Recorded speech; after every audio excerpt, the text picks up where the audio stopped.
Hi everybody, welcome back to 2 Minute Tips. Listing, another big topic obviously. Hey look, in the end, the listing presentation comes down to this. It comes down to listening, leadership and showing direction. And obviously listening first. And obviously that 70-30 split, we've got to use our 30% to actually give some value, show some expertise, give some answers, and actually provide a direction for people. That's what they're looking for. So yeah, how can you make this problem go away? How can you solve this for me? And how can we get the most money for my property? That's what they're looking for. Big question that everybody asks is, so at the end of the day, how do you think we should sell this house? You know, what's the method of sale is basically what they're saying. And I just really hate it when an agent will sit there and say, well, you know what, at the end of the day, that's really up to you, you know, and provide no direction, no leadership, yet they'll still want a $25,000 fee at the end of it. I mean, the people may as well do a private sale. You know, that's what I'd recommend to them. No, it's not, it's really up to you. It's about, hey, the short answer to that is, Mr. Smith, we want to use the method that's going to get us the most money in the best time frame, you know. But now that I've seen your house, I can work out a bit of a game plan for us.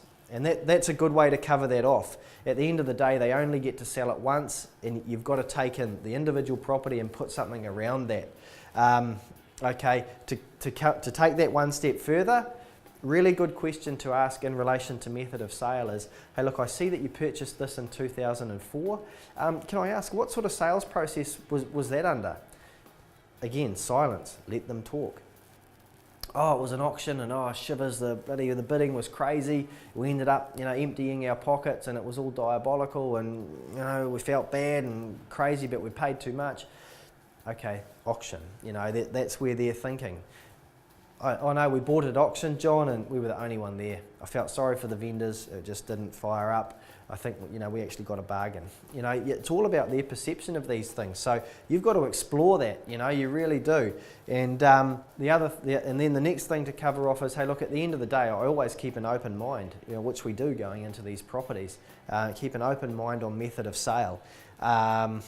You know, and quite often at the moment, you end up saying, hey, look, at the moment, there's a shortage of supply and the auction process seems to be the best way of dealing with the competition for a particular property.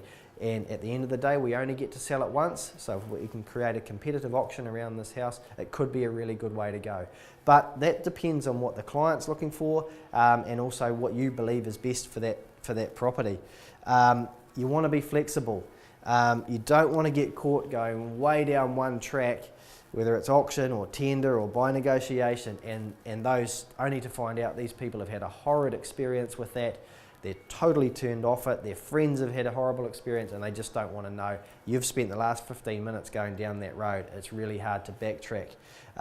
So in terms of a listing presentation, listening, leadership and showing direction.